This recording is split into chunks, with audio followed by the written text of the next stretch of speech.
Alright, so we're going to cover Course 3, General, Chapter 7, known as Analyzing the Agreement.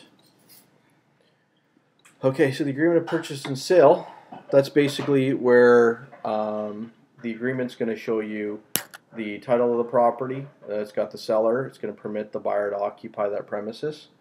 So the buyer is permitted to occupy that premises based on the title being released and the money being exchanged. So the seller will hold the property title until the payment's made. So you're given the right in that agreement to occupy that property, but pending that the sufficient payments have made in full. When the seller feels the down payment is sufficient, the seller can do a take-back mortgage. That's just a personal choice, not necessary. It's an option.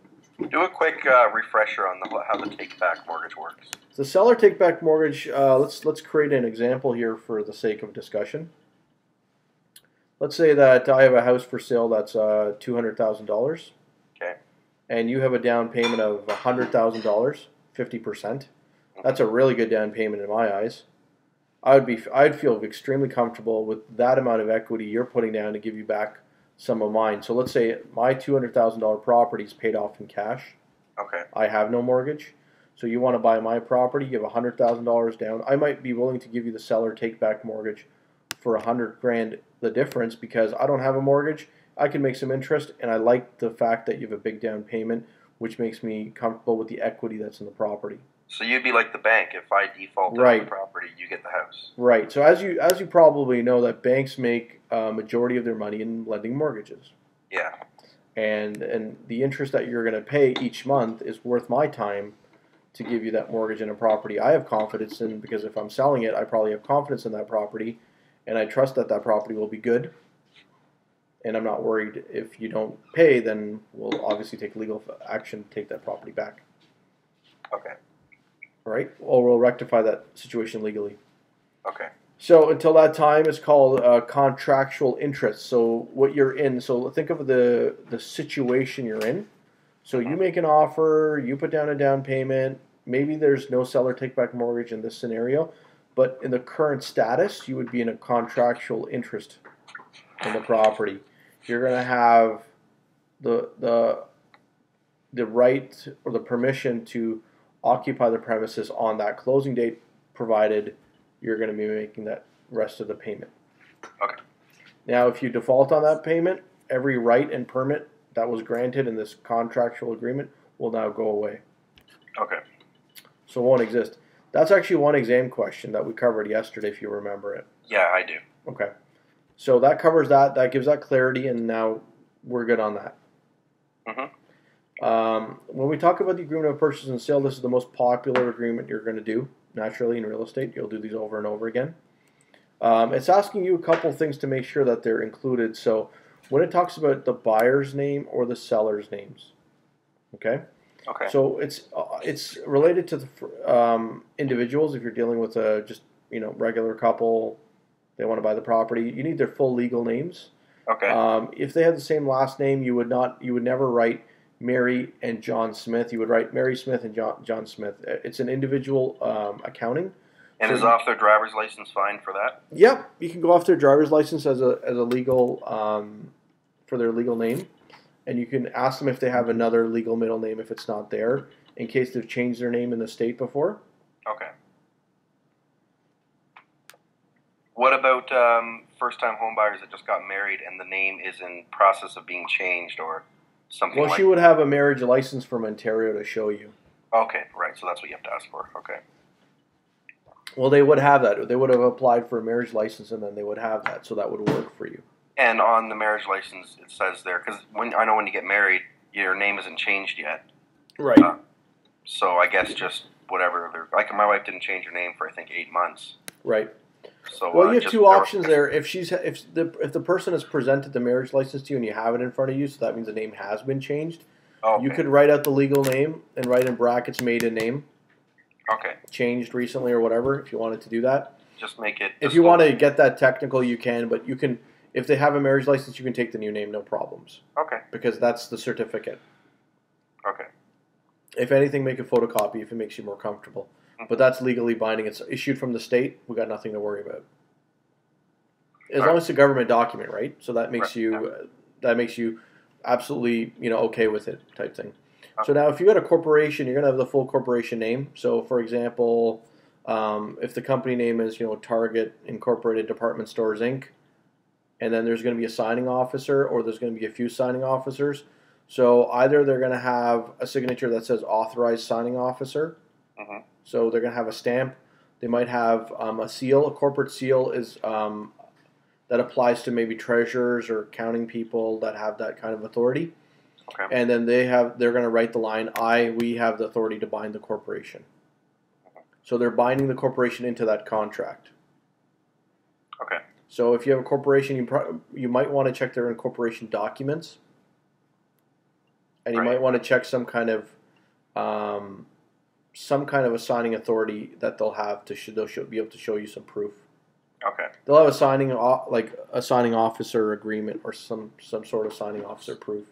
Or they're either the CEO or the VP or their director of finance. One of those titles, they can usually sign for it. Okay. State trustees, that's where you have a will executor. So that's where someone is appointed in a will. So let's just say if it's not an administrator or it's someone appointed by the court, depending on the situation, you'll need a notarized copy to show who's the trustee. So if you're going to sell a property with a will, the will should have been given to you in some shape or form. Naturally, it needs to be notarized by the lawyer. Okay? So someone has left you in charge of a property. So you could be executing the will for your friend, but it's really the house is for his kids. But you're still the signing officer, or you're the estate trustee. Okay, so maybe his kids are 13, 14, they're not 18 yet. So you would be signing on their behalf. So until they turn of age, you're just going to be in charge of it. That's also similar to power of attorney, but this is we're talking about in the event it's in a will, and the person has left you in charge on purpose, and you're the administrator or you're the executor. So if you're without a will, the administrator is the one that's appointed from the court, but it's the same concept. It's the same person who has the signing authorization. So the power of attorney is when you're acting on someone's behalf with legal authority. So a power of attorney would be issued at the lawyer. It's notarized. A power of attorney is actually a little bit more powerful because it actually allows you to do a lot more things. In power of attorney, you can sell, lease, or rent for the specified time period that they've put in there. So sometimes you might come across a foreign investor who says, hey, Kyle, I'm going to leave you the power of attorney so you can rent out my place and sell it for me when it's time. It doesn't necessarily mean that you get all the money when it sells, but it allows you to do the transactions. You have signing power, basically. The signing power, and then the check would sit at the lawyer. Then he's got to decide at that point what he wants to do with the funds. That type of thing. I've done some of these myself. They're actually very convenient if you're managing a property or helping someone buy something while they're traveling outside the country. Because sometimes you have these guys who fly in from another country. They look at some new construction condos, and they issue you a power of attorney, and they say, when I go home, I'll decide which unit I want to buy, and then you can go ahead and buy it for me, and I'll leave the checks. So that's like a scenario. So in trust is when you're buying something for someone, and it's basically being done so that it's going to be done for that person. So let's just say that you live in the States, and you want me to buy a condo downtown Toronto for you. So I'm already available. I don't have time for you to send a power of attorney, and I don't want to be in your will. So I go downtown, sign an agreement that says Mark Blair in trust for Kyle Jeffrey, and I'm just basically signing the agreement. It's actually for you, even though I'm buying it and dropping off the checks and doing all that stuff. It's actually in trust for you. So when you take over the deal, it's all yours. It has nothing to do with me anymore. That's an in trust. Okay. And if it's for a corporation, it could say in trust for a corporation yet to be formed. So let's say you guys are buying a condo in a partnership of 4 or 5 people. And they're not all there. So you might be the person signing it in trust for the corporation that's yet to be formed. That could be like another scenario. And so the person signing it is not held liable. Just so you know. So the person who actually who is structured for the deal, it actually belongs to them. Okay. And so does the liability. Partners, they should all sign and on the same shot. So if you're doing a deal for 1, 2, 3 partners, they all have to sign on the agreement. Okay. All right. Spouses are, let's say you have a spouse who's traveled outside the country. You have one spouse there, one spouse signs off. When that other spouse returns, if they don't sign the spousal consent, that contract goes null and void. Okay. So you technically need to have both of them sign eventually.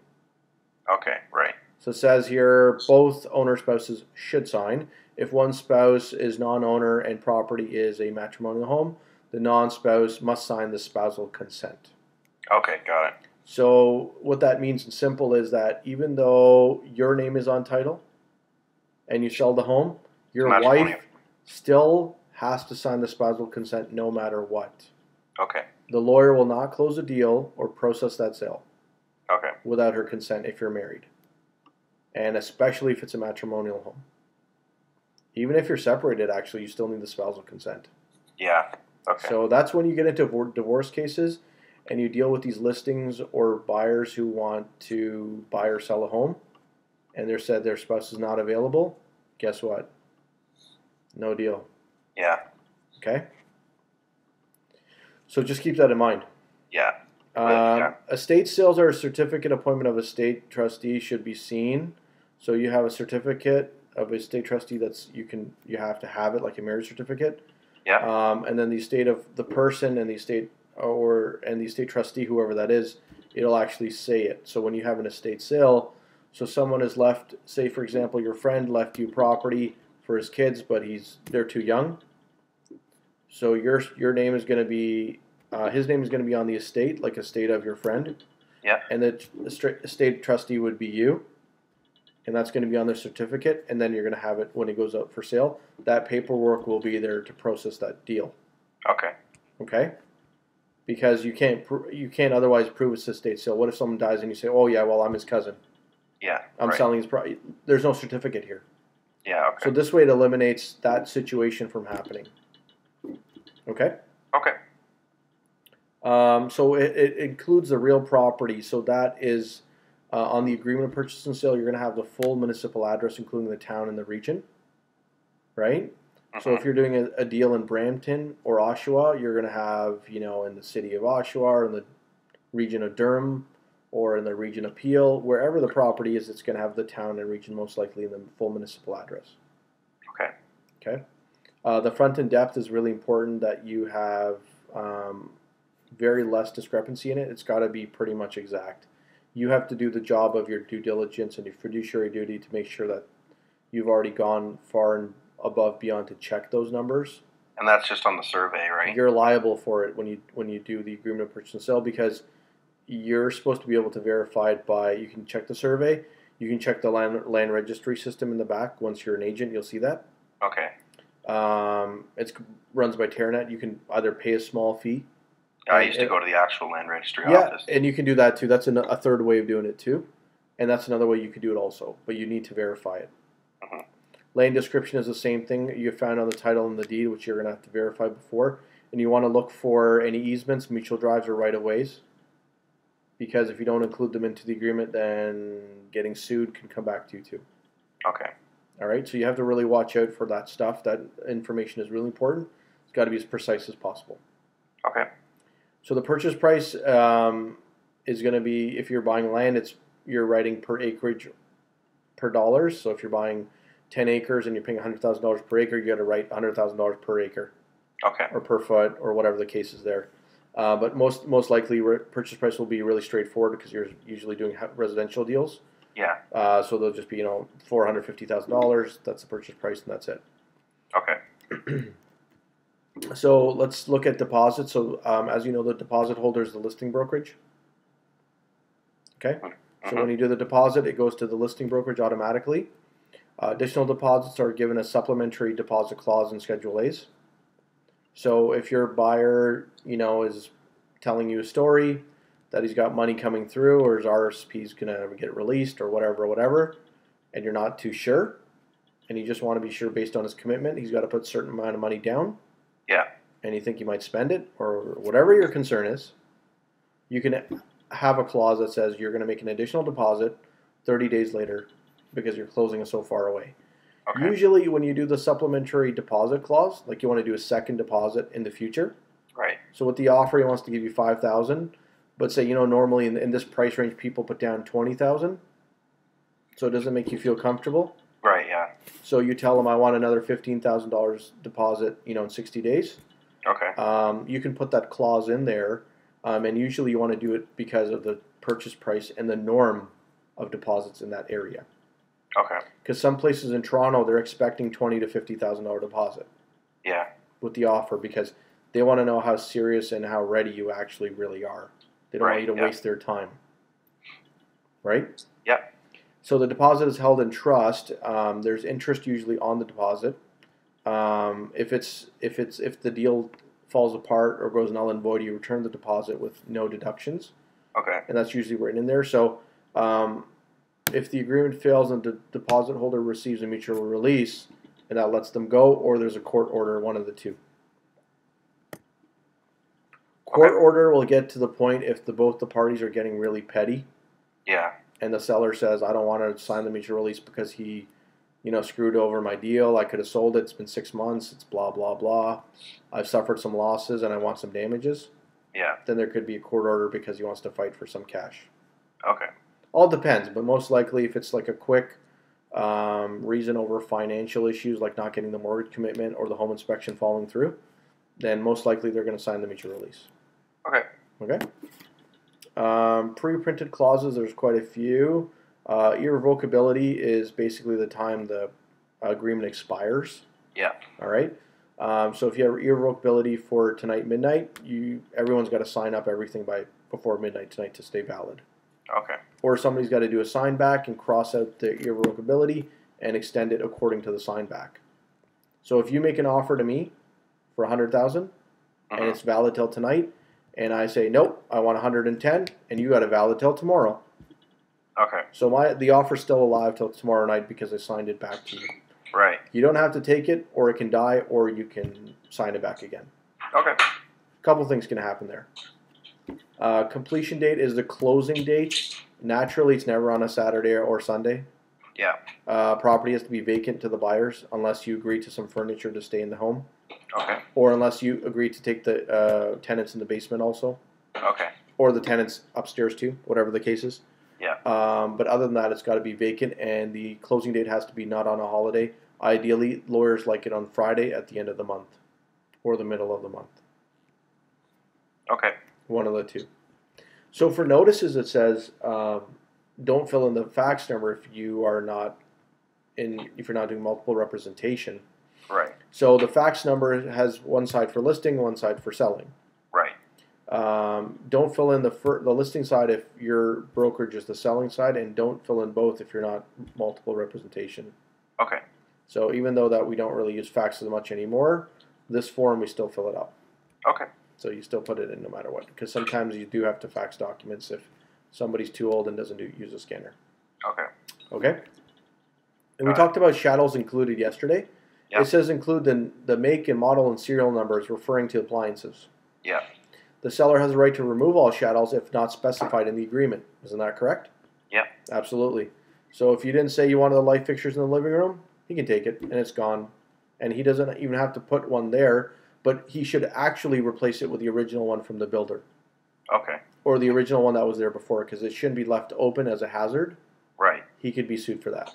Okay. If it causes a problem, especially. It could lead to a fire. Right. Or anything. Fixtures excluded, you have to be really particular with this one. Make sure any items that are not excluded have to be excluded, even if you know it.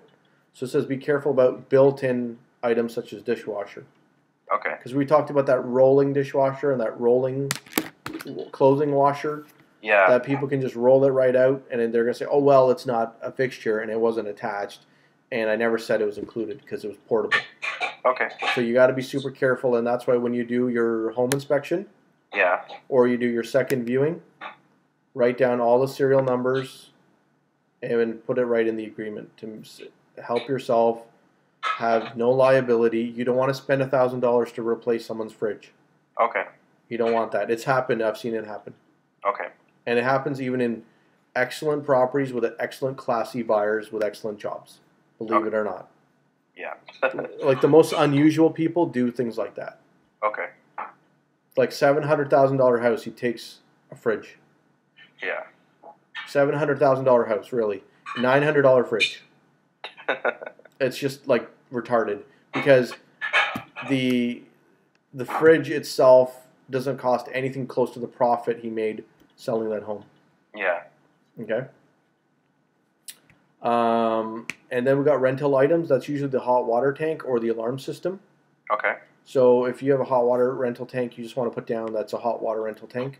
Usually 99% of the time it is. Sorry about that. I always do that. And also remember the alarm system and the term that's left on it. Okay. If you forget to write the rental item as alarm system, your seller is going to have to pay off the contract. Okay. And that could be a couple of $100, and that's going to make him pretty angry. Yeah, right. Watch out for that. HST, it's residential resale is always included in. Okay. It's included in as you see it marked off on the top. Usually you'll never see addition to. Okay. But just have it included in for all resale. It's definitely in addition to if it's a new construction and they're going to use it for rental and they've already disclosed that. Right, okay. Okay? A lot of people these days are trying to avoid paying HST because they're getting properties for investment. Yeah. And they don't want to pay it and they start telling stories. So make sure you give them other options, like if they have children that are younger or other people in the family that have never bought a home. Tell them to look at options like that before they start falsifying anything because they'll get in trouble for it. Okay. Because CRA will actually still send them a bill for HST. Okay. And it's happening right now. Like that's a major issue right now. So a lot of those agents that were selling it, some of them are going to be going into some legal battles about that. Right. Because HST on a condo average is like $40,000. Yeah. And you got to pay that, like write a check. You can't put it on your mortgage? Sometimes you can, but I think you have to pay it up front most likely. Okay. Because especially if it happens after the fact. Okay. So just put it included in instead of addition to. Make sure it's included in. It's included in if it's a resale. That's why selling resale for you is fantastic because you can tell them that's a perk. Okay. And that's why if they do buy brand new, they must be prepared just in case.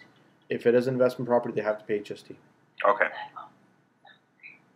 Got it. Just better if they're ready for it. It's better that they don't get a nasty surprise and they want to sue you for it. Yeah. So it's just better you let them know up front. So before you take them down there, send them a quick email, say just letting you know, HST could be an issue. If it's an investment and you're not buying it for one of your kids that could live downtown, go to university for a year, and then you could maybe save the money. Okay. So you have to look at the demographics of the family. All right.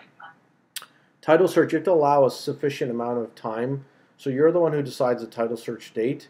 It says 30 days after the date or 5 days before the completion date. That's pretty close. So you're the one who decides the title search based on the lawyer that you deal with. Right. So say the closing date is January 30th. They're saying here, put it 5 days before or waive it 5 days before. Okay. Or so. But I would say that most title searches lawyers want about 10 to 12 days. Is pretty good usually. Okay. Right? 10 to 12 days is pretty good.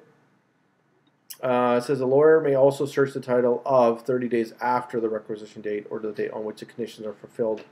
So they're saying that if the conditions fulfilled, say January 1st, they got 30 days after that, after the 5 days, which would be like January, that'd be like February 5th. Right, okay.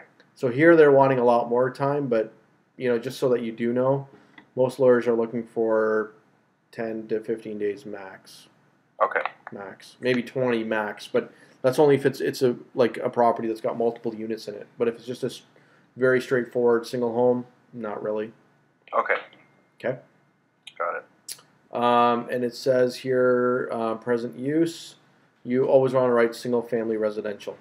Okay. And you don't write the zoning in here ever, by the way. Okay. So if it's a single family or is it multi-family residential, you write it in there. Okay. And that's it. Future use, if its intended use by the buyer is different, a condition is inserted in the schedule. For example, the buyer wants to obtain rezoning for intended future use. So you would have a conditional clause that currently is used for parking. I want to use it for warehouse in the future. You put a clause conditional upon the rezoning happening by the city, and then the time frame it takes to do that. Okay. Okay. The book's not going to give you any example or question about it, just so you understand the general picture. Okay, got it. But not that particular. Like they won't say how many days or what days, blah, blah, blah. Average condition you can put for what, 15, 30 days, whatever you want. Mm-hmm. Okay? So if it's not something that you know and you think it'll take some time, just put a 15 to 30 day condition. Okay. That's it. And you can always extend it, right? Yeah. You can always extend it, you can amendment, you can do whatever is necessary down the line. Okay. Number 10 is title. Says the title has to be given to you free and clear of no liens, no encumbrances, no restrictions, no pending bills, no surprises. All of it's got to be taken all off. It's got to be clean title. Okay. So for any minor easements that don't affect the property to the title, just make sure if you see them, you know about them. Like public utilities, you might see like a bell box on the front lawn sometimes. Yeah. Or a hydro box. Yeah. Just list it in there if you know about it. Okay. Just list it in there so that they're aware of it in writing. You can. This says a buyer solicitor would have a valid objection if the property can't be insured against the risk of fire. Okay. So another condition you have to understand is that make sure that the person who owns a home, they've got fire insurance on it currently because they have to have it. Yeah. It's mandatory. But if they don't have it or there's a problem, then you'll know that you're going to have a problem selling that deal and closing it. Okay. So keep that in mind. Usually it's not the case, but just in case it comes up, but now you know. Okay. Okay. And then we'll look at documents and discharge. So the seller is only required to produce the title deed that are under his control. The survey, if you don't have it, you can nowadays buy title insurance. Okay. Okay. If you don't have a survey, you would buy title insurance from like Stewart Title. Yeah. Okay. Or the lawyer will let you know what companies are out there, but Stewart Title I think is the only one right now. Mortgage discharge, so you have to make sure that there's a discharge of the funds before. And then there's an inspection clause. These are all the preset clauses that we're covering right now, but the buyer has given the opportunity to inspect the property specified in the agreement. So remember we talked about suspicious transactions yesterday? Yeah. So we want to make sure that the client can always inspect the property in the agreement, because you don't want to get into a scenario where he says he never showed it to me and I've never even seen it. Yeah, okay. Because your fiduciary duty is not done that way. Mm-hmm. So if they have a relative in the country or someone else who represents them or a lawyer or accountant, show it to somebody on his behalf. Okay. Just so you don't have to be on the hook for it. Okay. Because it doesn't look too good in any kind of court or RICO where they say that, yeah, this guy told me to buy it. He said it was going to be good. And now the roof caved in. Yeah, right. You know what I mean? So it just puts you in that particular situation you don't want to be in. Okay. Because you're the only one with insurance, so if anything happens, they're going to come right after you for it. Right. 14 is insurance. The seller is responsible to keep the property insured until the completion date, always. Okay. Insurance coverage cannot be transferred on sale. They have to go get their own. Okay. And they have to have proof of it and close it on the time when the proceeds come out. Okay. So they need to get the insurance on the day of their closing ready. Like just aside from getting the mortgage, getting everything else in order, they've got to get insurance approved as well. Okay. So just like exchanging the car title, you got to get the insurance. Same kind of idea. Same. It's mandatory. Okay. Planning Act. The agreement is invalid if the property does not comply with the Planning Act. So if anybody sells you a property, say in a rural area, most likely in the country, because within the city it's a lot more strict, they would have had inspectors already check it out. But if you come across a rural property where there's certain property guidelines that are being used or constructed that don't match, it's going to be a problem. Okay. For closing. Okay. And that can make the agreement invalid too, so it can be null and void. Okay. So you can get right out of it if that's the case. All right. Planning Act, the agreement is invalid if the property does not comply with the Planning Act, like I just said. 16 was document preparation, so the deed is prepared at the seller's expense. Buyer pays for land transfer tax to the government, and for mortgages taken back as well. Any fees related to it.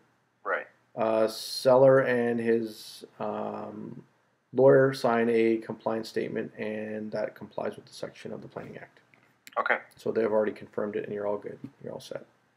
Residency, it says that it's obviously for residential purposes, if that's what the property is meant for. Yeah. And then it says for non-resident sellers, non-resident sellers must pay capital gains tax. Okay. So if you're probably aware, what we do in our normal operation is if you're dealing with a foreign investor who is selling a property, making a profit, yeah, you should tell his lawyer to hold back 25% for CRA. Okay. Until he files. Because if he's your client and he doesn't have any other people on the title or any other relatives, you're going to be responsible for it. Okay. Okay. So seller's options. You have a deliver certificate from Ministry of Revenue after paying necessary taxes, and then you can go ahead for the non-resident. Okay. Okay. The adjustments, you have completion date is the buyer's responsibility. No adjustment is made for the home insurance and metered utilities. Okay. So what they do is they just pay out from the date that they're done. When you take over the meter, you're starting fresh as a new client, and you set up your utilities all over again. Okay. Property assessment is all done by the city, and there is no claims towards the brokerage or the agents for this. Okay. It has nothing to do with them. So there's no involvement on their part for it. Tender, that's when the party's ready to go ahead with the agreement. If one party breaches the contract, and then there can be a discussion of how those funds will be compensated on the day of completion. Okay. Family Act law is the seller warrants the spousal consent not required if there's, say, a divorce certificate in place. Okay. Okay. You know this one, UFFI? UFI, yeah. Yep. So the seller discloses the warranties that it's not installed and it's not been in the past present in the building. It's not ever existed there. So he's certifying that. Consumer reports is the buyer is informed that the consumer report is obtained and complies with the Consumer Reporting Act. So all the information on it is correct and true. Okay. So signatures, like we said, we talked about binding the corporation for the corporate fellows. Yep. Representing or the authorized signing officers under this corporate seal. That will be in the buyer and seller signature if that applies. Okay. Otherwise, it'll be the buyer and seller signature. The spousal consent is for the non-owner spouse signs if the property is a matrimonial home. Okay. Okay. Confirmation of acceptance has to be done by the other party. So if the offer is coming from the buyer, the confirmation of acceptance done by the seller. Okay. And if the offer is a counter offer from the seller, then the buyer is also doing the confirmation of acceptance as well. So that's just you just sign the acceptance. That's underneath the signature line. So when you open the signature page, there's a signature paragraph for buyer and seller. Then there's one for a confirmation of acceptance, which is a single line. Just one person has to sign. One of the people on it. Okay. Okay. Also, then there's acknowledgement. So there's acknowledgement at the bottom that you got your copy, and you can walk away. Okay. Okay. So that is the ending of Chapter 7. All right.